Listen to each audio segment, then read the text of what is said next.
ciri-ciri yang baik yang ada di Bapa. Demikian juga di dalam pengiringan kita kepada Tuhan Yesus. Kalau kita masih baru bertobat, baru lahir baru, ya, itu bagaikan bayi-bayi rohani. Selalu Tuhan akan memberkati, menghibur, menolong, memenuhi segala kebutuhan, bikin senang anak-anaknya. Betul saudaraku? Betul nggak? Coba lagi belum bertobat, doa sebentar itu Tuhan jawab. Ya, tapi makin kita bertambah dewasa di dalam Tuhan, Tuhan juga punya keinginan yang sama. Semoga anak-anakku ini bertambah besar, semakin serupa dengan aku. Amin. Maka mulai kita dididik, mulai kita didisiplin.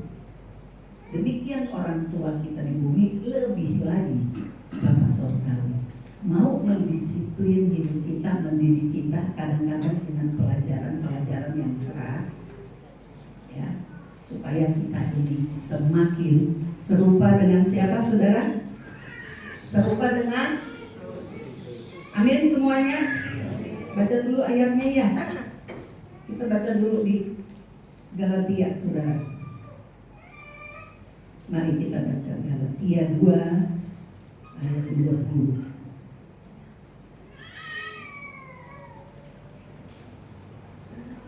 Galatia 2 ayat 20.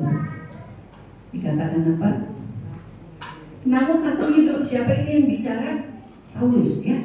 Tetapi bukan lagi aku sendiri yang hidup, melainkan Kristus yang hidup di dalam aku. Yuk baca sama-sama. Dan hidupku yang kuhidupi sekarang di dalam daging adalah hidup oleh iman dalam Anak Allah yang telah mengasihi aku dan menyerahkan dirinya untuk aku. Ayat ini berkata aku hidup, tapi bukan lagi aku. Nah, saudara, semakin kita bertambah dewasa di dalam Tuhan, Tuhan mau bawa kita sampai seperti itu. Sampai kita berkata, ya aku hidup, tetapi bukan aku lagi yang hidup, melainkan Kristus yang hidup di dalam. Mau saudara sampai seperti ini? Mau nggak? Karena inilah tujuannya Tuhan, memanggil kita, menggembleng hidup kita. Kalau enggak, saudaraku, begitu kita percaya Tuhan Yesus Juru Selamat, mendingan langsung rest in peace aja. Kalau nggak ada tujuan ini, kalau tujuannya cuma keselamatan jiwa, begitu kita bertobat menjadi percaya kepada Tuhan, maka kamu diselamatkan, udah mending langsung aja ke surga semua. Ngapain kita capek-capek di bumi? Masih kerja, ngurusin anak, masak tiap hari, beberes tiap hari, ngapain coba? Karena Tuhan punya tujuan ini. Kamu tetap hidup di bumi, dan aku berikan hidupku kepadamu untuk satu tujuan, supaya seperti Rasul Paulus mengatakan ini, Tuhan mau kita semua mengatakan yang sama. Aku hidup, tapi bukan aku lagi, melainkan Kristus yang hidup di dalam aku. Apa artinya? Kristus punya kehendak, biarkan kehendak Kristus yang ada padamu. Kristus punya perasaan enggak? Yesus Kristus punya perasaan? Biarkan perasaan Kristus yang ada dalam kamu. Kristus punya pikiran enggak? Punya. Biarkan pikiran Kristus yang ada di dalam aku. Nah, ini tujuannya saudaraku. Kenapa Tuhan membiarkan kita semua setelah menjadi percaya tetap hidup di bumi ini? Karena ada tujuan ini. Kita baca lagi Galatia 4 ayat 19. Galatia 4 ayat 19 berkata apa? Hai anak-anakku, apa katanya? Karena kamu, aku menderita sakit bersalin lagi, sampai rupa Kristus menjadi nyata di dalam kamu. Sakit bersalin itu nih, kalau ibu-ibu mengerti, ya berarti dia hamil lagi, dan harus merasakan sakit bersalin untuk melahirkan. Yang Rasul Paulus memberikan penandaian, ya, karena kamu aku sakit bersalin lagi sampai rupa Kristus menjadi nyata di dalam kamu. Artinya rasul-rasul, para hamba-hamba Tuhan, pemimpin-pemimpin umatnya hari-hari ini juga harus sampai merasakan sakit bersalin. Artinya berjuang dengan tekun, dengan percaya untuk dapat melahirkan Kristus itu di dalam hidup umat-umatnya. Amin. Sebetulnya apa sih tugas dari para pemimpin gereja, termasuk saya? Apa sih tugas dari leader-leader yang ada? Tugas dari koordinator-koordinator yang ada? Apa sebetulnya tugasnya? Bersama-sama melahirkan rupa Kristus terjadi dalam hidup jemaatnya. Amin, saudaraku. Percaya semua? Aminnya sedikit. Percaya semua? Amin. Ya, kita masih hidup di bumi ini, saudaraku, supaya rupa Kristus menjadi nyata dalam hidup kita. Supaya ketika orang berjumpa dengan kita, seperti dia berjumpa dengan Kristus. Kristus di dalam setiap kita, itu yang terpancar keluar. Orang bisa rasakan ada kasih Tuhan dalam hidup kita. Orang bisa rasakan ada hikmat Tuhan lewat perkataan kita. Orang bisa merasakan ada kuasa Tuhan yang mengubahkan hidup dalam hidup kita. Itu yang Tuhan mau. Jadi hari ini katakan, hidupku bukan aku lagi. Berani katakan begitu? Yuk dengan saya, hidupku, tangannya ditaruh di dada. Bukan aku, melainkan Kristus yang hidup dalam hidup. Makanya Tuhan bilang, engkau akan kusebut saudara-saudaraku. Bukan ketika kita masih, kalau saudara lihat di Warta Yerusalem, lihat bagian depan di cover itu. Ada gambar apa di situ, saudaraku? Ada gambar telur. Telur apa itu? Telur ayam? Bukan. Telur apa itu? Telur ulat. Ya, telur ulat. Telur netes jadi ulat, baru kepompong, baru kuku. Hidup kita, saudaraku, hidup diri kita sendiri itu seperti ulat. Mungkin kita pikir kita pintar, kita pikir kita ini orang hebat, gue orang paling sabar. Ada lagi yang bilang gue orang paling baik hati, ada lagi yang bilang gue paling cerdas. Di mata Tuhan kita itu ulat saja. Hidup yang lama nih, hidup yang ulat. Tapi Tuhan itu punya rencana hebat. Aku mau transformasi ulat-ulat ini untuk menjadi apa? Kupu-kupu. Saudara mau jadi ulat apa jadi kupu-kupu? Karena kupu-kupu itu indah dan punya faedah. Dia indah, tapi dia punya faedah. Oleh karena pekerjaan kupu-kupu, maka banyak bunga-bunga bermekaran. Ada pohon-pohon menghasilkan buah-buahan. Itu hasil karya serangga-serangga termasuk kupu-kupu. Amin, saudaraku. Kalau kita masih manusia, diri kita sendiri, bawaan gue begini, gitu ya, bawaan dari lahir, itu tuh jelek. Di hadapan Tuhan jelek. Itu harus lewati transformasi, perubahan bentuk, perubahan sifat, perubahan nilai-nilai dalam hidup kita ini harus alami perubahan-perubahan sampai dengan perubahan kebiasaan-kebiasaan dari yang buruk menjadi yang kudus. Amin semuanya. Jadi kenapa kita masuk gereja setiap minggu? Kenapa diajarin baca firman Tuhan tiap hari? Kenapa diminta doa dan doa dan doa dengan tekun? Kenapa apa dikatakan oleh Tuhan, barang siapa mau ikut aku, hendaklah dia sangkal diri dan pikul salib. Hanya yang sangkal diri dan pikul salib yang cocok disebut murid-murid Yesus. Kalau kita mau sangkal diri, dirinya gak mau disangkal, gak mau dibuang, biar Kristus yang ada di dalam aku, kata Yesus, kamu bukan murid-muridku.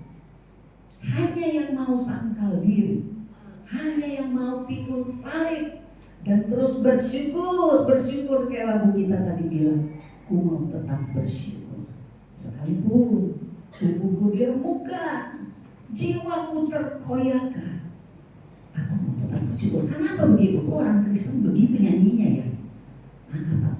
Agak-agak kalau nggak bodoh ya gila katanya. Kok begitu nyanyinya? Masa tubuhnya diremukkan dia bersyukur, masa jiwanya terkoyakkan dia bersyukur? Nggak ngerti. Kalau orang bukan atau tidak berasal dari Kristus, nggak ngerti lagu ini. Gila yang ada tuh orang nyanyi kayak begitu. Tapi kita mengerti.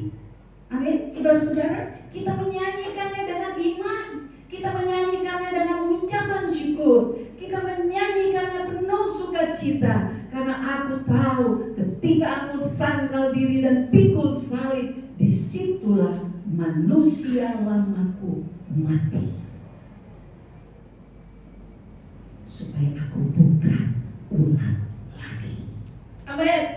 Kalau kita mengerti tujuannya, aku mau bagaikan kupu-kupu.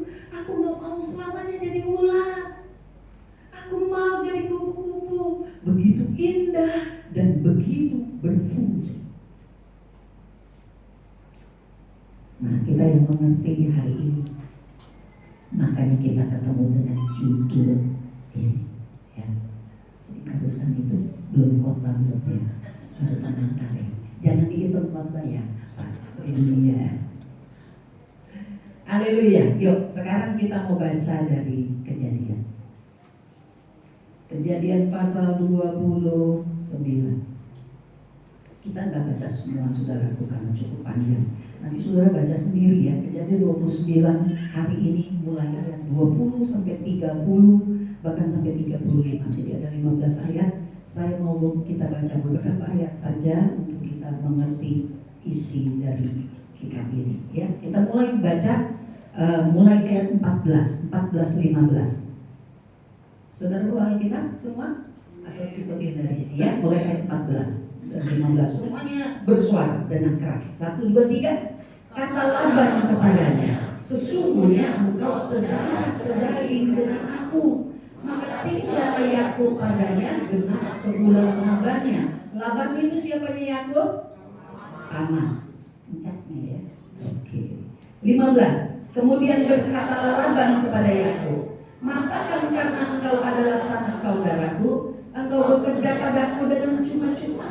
Katakanlah kepadaku, apa yang patut menjadi upahmu? Nah, kita mengenal Laban ini seorang yang penuh dengan akal, termasuk akal bulus, seorang yang pandai memanfaatkan situasi, seorang yang mudah untuk menipu orang lain, termasuk ponakannya bakal dia tipu. Kata-katanya sangat bagus. Laban bilang di ayat 15, masakah engkau adalah sama saudaraku, kau bekerja padaku dengan cuma-cuma? Jadi Laban ini sedang menggali bisa diapain ini si Yakub ya, yang masih muda ini ya, karena sebulan lamanya dia tinggal sebagai saudara. Laban juga mikir berapa lama dia mau jadi saudara, ini harus disuka ya jadi orang gitu ya. Lalu kita baca lagi saudaraku ayat 18. Yakub cinta kepada Rahel, sebab itu dia berkata, aku mau bekerja padamu 7 tahun lamanya untuk mendapat Rahel, anakku yang lebih muda itu. Ini sebetulnya si Yakub ini ya saking cintanya ya. Orang tuh katanya kalau udah cinta bisa buta katanya ya. Kalau cinta tuh kadang-kadang pikirannya suka kurang kritis. Ya, ada yang lagi jatuh cinta sekarang, hati-hati ya, jangan sampai kurang kritis pikirannya. Ya, kenapa dia mintanya 7 tahun? Ini yang minta si Yakub kan? Aku mau bekerja padamu 7 tahun lamanya untuk mendapatkan Rahel. Kenapa dia nggak bilang aku kerja padamu setahun? Jadi kadang-kadang orang kalau ada cinta tuh kadang-kadang suka seperti orang yang butuh. Jadi hati-hati ya anak muda, kalau jatuh cinta ya tetap pikirannya harus tajam ya. Amin. Harus bisa menghitung ini dan itu. Apalagi bicara soal kalau dia bukan anak Tuhan, gue anak Tuhan Yesus. Wah, itu jangan terus aja jatuh cinta dipikir matang-matang. Kalau bukan anak Tuhan Yesus mana langsung begitu. Amin. Jangan 7 tahun nyebutnya si Yakub nih.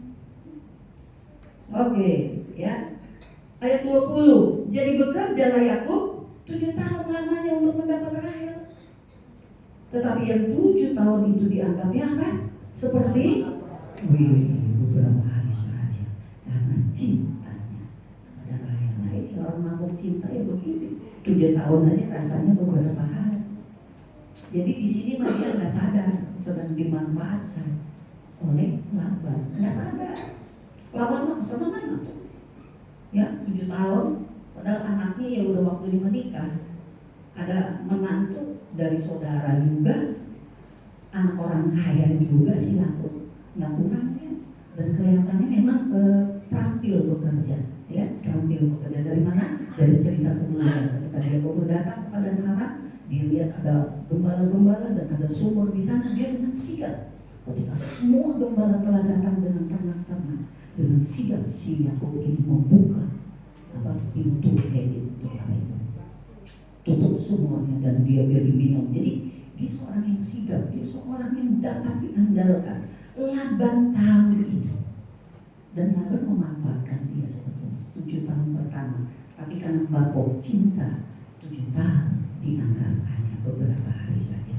Belum ngeh kalau dia sebetulnya dimanfaatkan oleh Laban. Jadi berlanjut saudaraku, 21 berkata, sesudah itu berkatalah Yakub kepada Laban, berikanlah kepadaku bakal istriku itu, sebab jangka waktuku telah genap, supaya aku akan kawin dengan dia.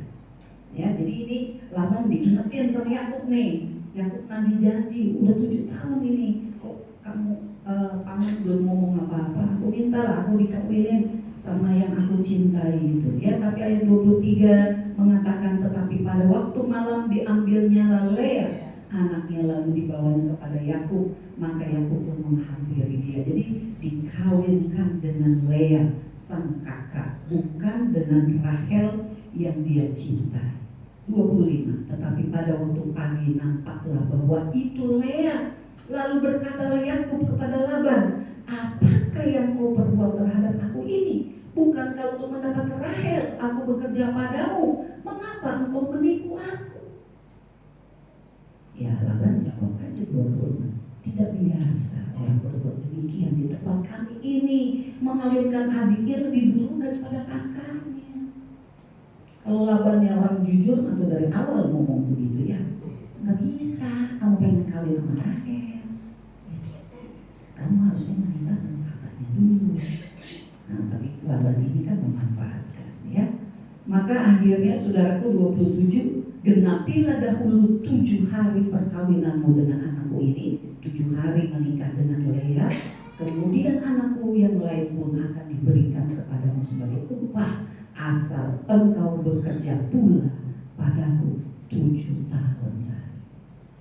Ya, harapannya tentu di sini bisa 2 yang terjadi. Kalau Yakubnya enggak kekeh dengan apa yang dia ingini, tentu dia akan berkata, ya sudah, aku udah capek kerja 7 tahun, dikasihnya Lea, ya udah, aku dengan Lea saja. Itu pilihan pertama. Betul saudara? Masih ada pilihan yang kedua. Pilihan yang kedua, ya udah gue kerjain lagi 7 tahun, yang penting gue pengen dapat sirah, sekalipun sudah menikah.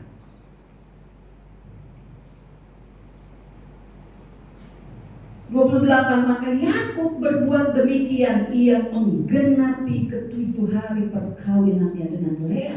Kemudian Laban memberikan kepadanya Rahel, anaknya itu, menjadi istrinya. Sampai sini dulu. Kita melihat di sini ya bahwa Yakub itu punya keinginan sendiri. Yakub punya kesukaannya sendiri. Dia suka dengan Rahel. Dia tidak cinta dengan Lea. Ya, sekarang kita masuk kepada slide kita, saudara. Apa yang kita bisa pelajari dari kisah ini, saudara? Ya, cintanya pada Rahel membuat Yakub tidak memperhitungkan 7 tahun sebagai waktu yang lama. Dianggapnya beberapa hari saja. Kalau cinta kita kepada Yesus seperti cintanya Yakub kepada Rahel, luar biasa nggak? Luar biasa? Luar biasa. Berapa tahun lo pelayanan? Ya, belum lama. Begitu udah 30 tahun. Gue udah jadi WL udah hampir 30 tahun nih, tapi kayaknya belum lama. Nah, itu karena cinta itu. Amin. Siapa di sini yang disuruh pelayanan terus bilang, saya udah kelamaan kok. Udah kelamaan, berapa lama sih? 3 tahun ya? 3 tahun belum apa-apa. Yakub aja 7 tahun beberapa hari. Betul? Siapa yang merasa jadi anggota jemaat udah kelamaan? Ada? Saya udah kelamaan di sini Google. Ada? Nggak ada? Nggak ada yang ngaku? Rasa udah kelamaan atau baru? Baru. Saya di sini belum lama. Ada yang ngerasa belum lama? Haleluya. Berarti engkau cinta sama GKP kamu baru. Amin. Begitu saja umurnya. Siapa yang ngerasa udah kelamaan? Saya udah jamuran di sini. Kok bisa jamuran? Berarti nggak ngapa-ngapain. Ya, ayo. Kalau hidup kita bagi Kristus, dimanapun Tuhan tempatkan, nggak ada matinya, nggak ada capek, baru saja melayani Tuhan. Amin. Anak saya beberapa hari yang lalu nanya, Mama, kalau jadi gembala itu ada kontraknya nggak? Supaya maksudnya, iya mengkali gitu ada kontrak apa gimana ada perjanjiannya? Itu perjanjiannya sama Tuhan Yesus. Begitu ya. Ya udah. Emang kenapa kamu mau nanya apa? Emang mau dibandingin sama orang kerja? Ya mengkali kata dia bisa dibandingin. Enggak, saya bilang ini kontraknya sama Tuhan Yesus. Jadi sampai kapan dong? Kata dia. Sampai mati. Oh gitu ya. Iya. Amin. Jadi anak Tuhan Yesus sampai kapan? Amin. Sampai mati. Atau sampai dapat jodohnya tergantung siapa. Kalau jodohnya bukan anak Tuhan Yesus ya sampai situ doang. Ada yang ngomong begitu anak muda? Anak mudanya diam semua. Ada anak muda nggak di sini? Sampai kapan jadi anak Tuhan Yesus? Sampai mati. Tapi kita memang cinta sama Tuhan Yesus, kita akan jawab sampai mati. Laban banyak akal menipu berulang kali. Yakub cinta Rahel, tapi kedaulatan Allah membuat Yakub sulit mendapatkan. Minggu lalu sudah bicara kedaulatan Allah. Yuk kita lanjut. Rahel, istri pilihan Yakub yang disayang disanjung. Lea adalah istri seturut konsepsi dan kehendak Allah. Siapa yang pertama kali dinikahi? Dia seorang yang tidak dipikirkan oleh Yakub, tapi dia yang diberikan untuk Yakub. Siapa dia? Lea, istrinya yang sejati. Tapi masalahnya Yakub punya kesukaannya sendiri. Kejadian 49 ayat 32 kalau saudara nanti baca. Itu Yakub menguburkan Lea di gua Makpela, gua tempat jenazahnya Abraham, Sarah, ya ini kakek neneknya, tempat jenazahnya Ishak dengan Ribka, mama babanya, juga jenazah Lea itu di gua Makpela. Sementara Rahel yang dicintai Yakub dikuburnya di Betlehem. Dia meninggal ketika dalam perjalanan. Jadi sebetulnya tanpa kesukaannya sendiri, seharusnya Yakub punya istri berapa? Berapa? Bapak-bapak, Yakub mestinya istrinya berapa? Satu. Siapa namanya? Tapi saking punya keinginan, saking punya kesukaan sendiri, istrinya jadi berapa? 4. 2 istri 2 gundik. Sama aja tuh punya bini 4. Anaknya dari 4 bini. Coba Bapak ya. Padahal Tuhan gak begitu maksudnya. Tapi ini oleh karena keinginan.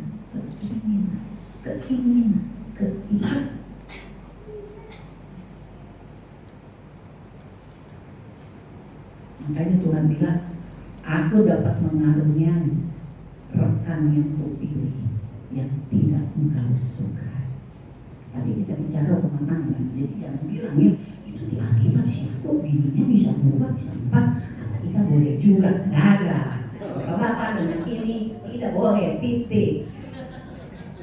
Nanti ngomong lagi sih, bagaimana sih Abraham? Sama. Kalau dia mengerti kebenaran firman, harusnya dia punya istri hanya 1, Sarah. Dia tidak ambil. Siapa itu? Hagar. Itu karena ada keinginan. Enggak cocok dengan waktu Tuhan, enggak cocok dengan keinginan Tuhan. Dipaksakan. Makanya kita kalau udah mengerti kehendak Tuhan, jangan memaksakan keinginan sendiri.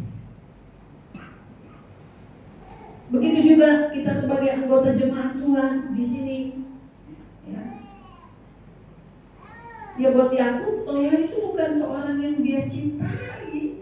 Gimana dong? Tuhan kok kasih seorang yang dia nggak cintai? Bisa nggak awalnya menikah dengan orang yang tidak dicintai? Bisa? Ada nggak orang menikah awalnya nggak cinta, tapi lama-lama cinta? Ada? Apa dia zaman dulu ya? Pakai dijodohin langsung karena juga kagak, langsung disuruh menikah pasti cinta itu bisa bersih. Oke, ya demikian ya. Misalnya sekarang sudah menikah, tapi gue punya sebel mau bini kenapa? Mana kalah? Mikirnya, kerjanya. Tapi dia seorang yang sudah Tuhan pilih untuk hidup kita. Amin. Kenapa begitu? Karena Tuhan mau mengubah kita semua. Segala sesuatu bekerja sama untuk mendatangkan kebaikan dalam perubahan, supaya kita selamat dari daging, dari manusia yang sama, supaya kita tidak jadi ulat terus-menerus. Maka harus masuk proses ke dalam kepompong ya. Yang minggu lalu itu bicara tentang ruang pengubahan. Di mana ruang pengubahan? Ketika jadi ulat, jadi kepompong, atau jadi kupu-kupu? Di mana kita diubahkan? Di pompong. Tanpa kepompong, ulat tidak pernah jadi kupu-kupu. Betul? Tanpa kita mau diproses oleh Tuhan untuk menanggalkan manusia lama, tidak akan pernah kita menjadi manusia baru di mana Yesus Tuhan mau tinggal di dalam kita. Dan kita berkata, aku semakin berkurang-kurang, Yesus Tuhan semakin bertambah-tambah dalam hidupku. Itu omong kosong. Hanya ketika kita mau masuk ke kepompong, hanya ketika kita mau diem dalam kepompong, disitulah Tuhan akan mengubahkan kita. Ya, berikutnya.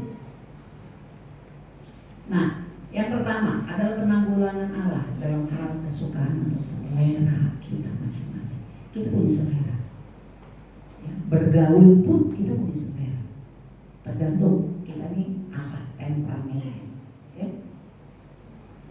Saya ini punya temperamen, saudara. Saya nih kalau secara alamiah ya,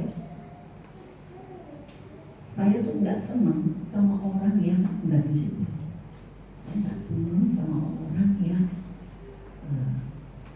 banyak main gitu ya, yang kurang serius. Kalau kerja, kalau dia main mau main, saya senang. Tapi kalau lagi kerja dia santai, dia nggak ada perencanaan, saya tuh kurang suka. Secara alamiah saya. Tapi Tuhan perhadapkan saya dengan orang yang terencana, dengan orang yang tidak terencana, dengan orang yang serius, dengan orang yang agak main-main, dengan orang yang teliti, dengan orang yang ceroboh. Tuhan luaskan saya bergaul dengan mereka semua. Saya gak suka orang pelit, tapi ada orang di dekat saya yang pelit.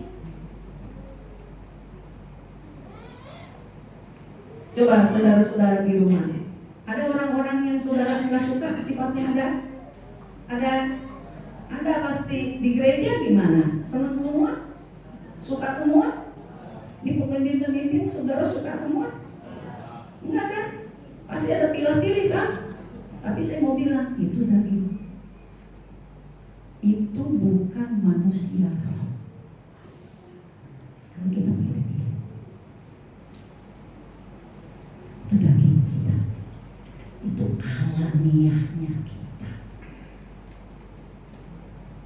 Oh, Tuhan juga mengajar saya bagaimana setiap hari, hampir setiap hari ketemu dengan orang-orang yang sifatnya saya nggak suka, nggak cocok banget sama gayanya saja.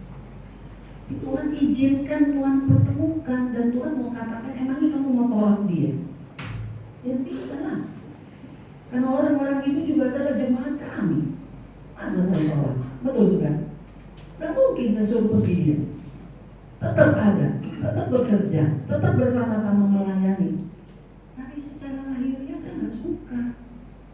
Nah, apa yang akhirnya Tuhan ajar saya? Aku izinkan ini terjadi supaya kamu berubah. Awalnya saya berpikir dia yang mesti berubah. Coba tuh yang ceroboh-ceroboh begitu, coba kerjanya yang bener lah. Yang teliti dong. Jangan sedikit salah, kesalahannya yang gede-gede, yang susah-susah gak apa-apa. Urusan koma aja salah, urusan titik salah, urusan huruf besar aja salah. Gimana bisa menyusun kalimat yang benar? Gitu.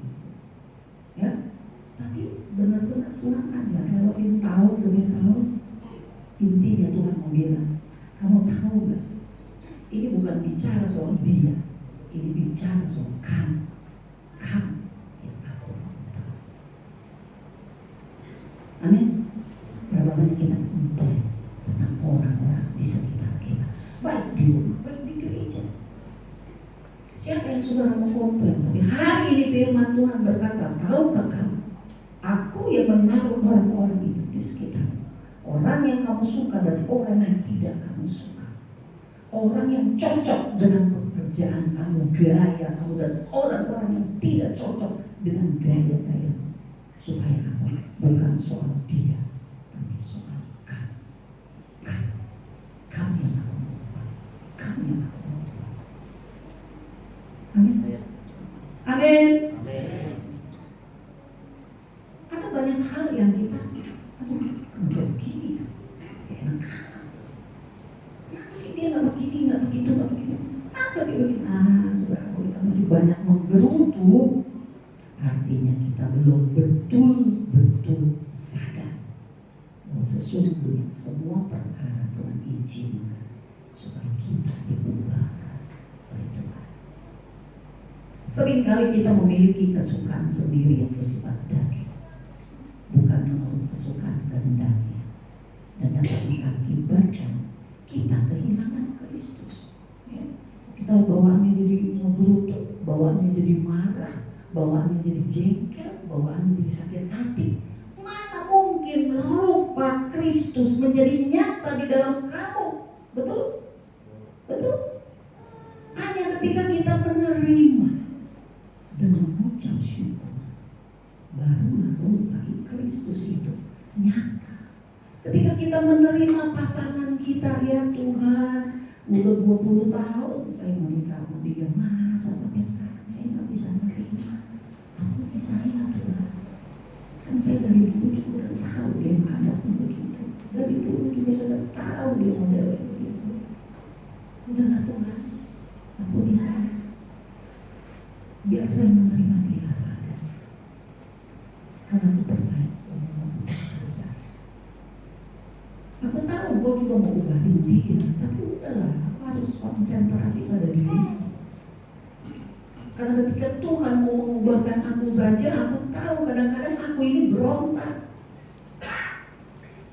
Sekarang bilang iya, besok aku lawan lagi. Sekarang bilang mau, entar udah lupa. Berurusan Tuhan, berurusan dengan diri kita masing-masing saja butuh waktu, saudara, puluhan tahun. Yakub ada di rumah Laban 20 tahun. 7 tahun pertama dapatkan Lea, 7 tahun kedua dapatkan Rahel, 14 tahun, 4 tahun belakangan untuk dia mendapatkan kambing domba ternak bersama. 20 tahun, sebentar atau lama? Sebentar apa lama? Siapa yang menikahnya baru 5 tahun udah Tuhan aku capek. Ada? Kata Tuhan Yesus sudah berdoa apa tuh segitu masuk udah menyerah. Ada yang sudah jadi umat Tuhan di tempat ini 20 tahun. Kayaknya mau 20 tahun yang lalu sama-sama aja juga dia gak ada perubahannya. Jangan sampai Roh Kudus yang bilang kamu juga belum ada perubahannya. Kamu juga masih sama kayak dulu. Aku masih butuh waktu dengan diri. Kita kadang-kadang pusing dengan orang lain. Padahal Roh Kudus itu memikirkan kita satu persatu. Amin. Amin. Ya. Jangan sampai kita kehilangan Kristus yang ada di dalam kita, dan kita menuntut orang-orang lain untuk berubah. Kita lupa fokus harusnya adalah perubahan diri kita sendiri. Bingung. Allah bisa saja membiarkan kita memiliki pilihan. Kayak si Yakub. Enggak, aku nggak mau lihat. Biar kata 7 tahun, udah gue bayar lagi, nggak apa-apa. 7 tahun lagi juga gue kejar. Gue pengen si Rahel. Kadang-kadang kan kita juga berkeras kepada Tuhan. Ya, ya. Padahal Tuhan udah kasih berkat, gue nggak mau berkat segitu, gue mau berkat yang lebih gede.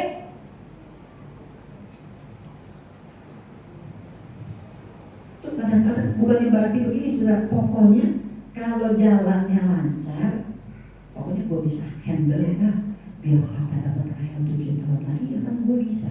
Pokoknya kalau gue bisa handle, berarti Tuhan berkenan. Belum tentu, saudaraku. Belum tentu Tuhan berkenan untuk sesuatu yang kita usahakan mendapatkannya. Belum tentu Tuhan berkenan. Kadang Tuhan halangi untuk kita jatuh lebih dalam, tapi kadang Tuhan biarkan. Supaya apa?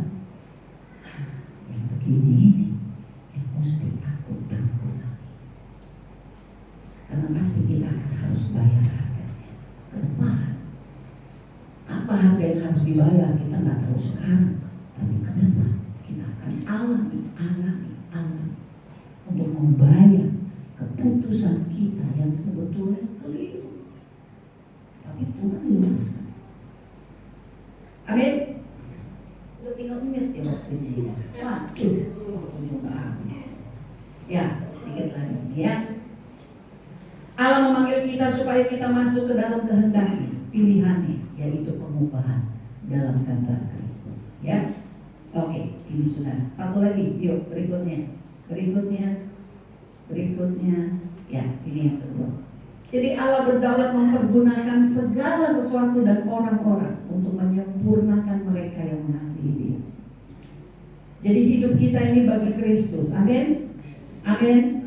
Kalau mau diubahkan, kita harus berani berkata hidup bagi Tuhan. Aku mau belajar ikut apa kehendak Tuhan. Kalau Tuhan yang mau, Tuhan pasti pilih yang terbaik bagi hidup. Kedua, kesalahan-kesalahan kita itu dibawa ke dalam supaya kita diubahkan. Kesalahan kita di masa lalu memang Tuhan luaskan. Kita mengalami sesuatu yang atau mengambil keputusan yang salah. Tuhan kadang luaskan. Supaya apa? Supaya kita hari ini diubahkan oleh Tuhan. Amin. Jadi kalau kita pernah mengambil keputusan yang keliru di waktu yang lalu, sekarang bukan waktunya untuk menyesal. Ya, menyesal. Waktu itu salah. Waktu itu salah ambil keputusan. Waktu itu salah berbuat. Bukan waktunya sekarang menyesal. Tapi hari-hari ini sadarilah, lewat kesalahan di masa lalu, hari ini Tuhan ubahkan aku. Amin. Amin. Itu sikap yang benar. Minta Tuhan ubahkan kita. Kedua, jangan mengagung-agungkan seseorang. Ya, di sini pun jangan agung-agungkan seseorang. Gue paling demen tuh sama si itu. Gue paling suka tuh pembina si A. Si A adalah pembina favoritku. Saya juga nggak suka kalau kita bikin game. Siapa yang paling favorit di tempat ini? Tidak boleh. Hanya satu saja yang boleh jadi favorit kita, Tuhan Yesus. Amin. Bukan manusia, tidak boleh. Jadi jangan memilih orang. Jangan suka, begitu suka kepada orang. Nanti kita kecewa kalau dia keluar keburukannya. Yang suka banget sama Jokowi, berapa banyak yang kecil. Yang suka banget sama Ahok, berapa banyak yang kecil. Tidak boleh kita meninggikan. Amin. Atau hal-hal tertentu atau benda-benda tertentu tidak boleh. Tapi dengan demikian juga kita jangan membenci orang. Yang terakhir, lihatlah segala sesuatu, buruk atau baik, adalah untuk menyempurnakan kita. Amin. Yang buruk yang terjadi dalam hidup kita, yang baik yang terjadi dalam hidup kita, semua diizinkan Tuhan terjadi untuk menyempurnakan kita. Amin. Jadi jangan menyalahkan orang. Dia yang salah, dia yang salah. Gara-gara dia, gue jadi begini. Gara-gara lu sih, gue jadi begini. Yang baik, yang buruk itu Tuhan izinkan untuk menyempurnakan kita. Jadi bersyukurlah dan berhenti menggerutu. Amin. Yuk kita siapkan hati kita. Kita datang kepada Tuhan.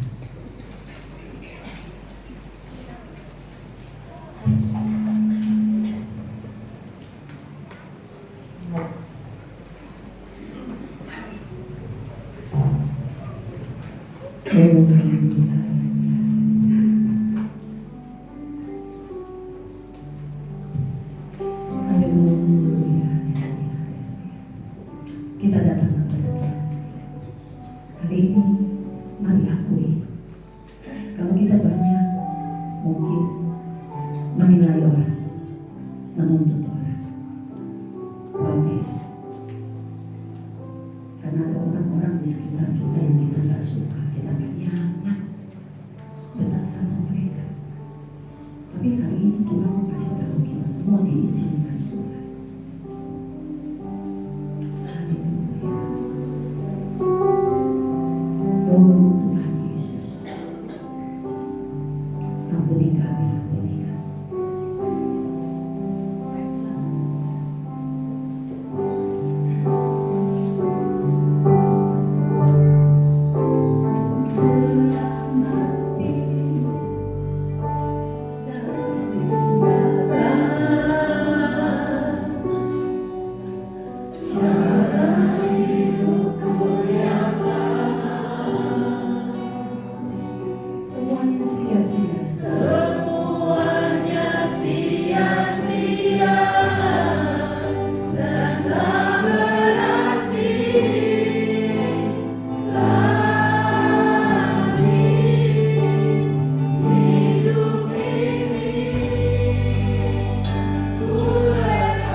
Tuhan.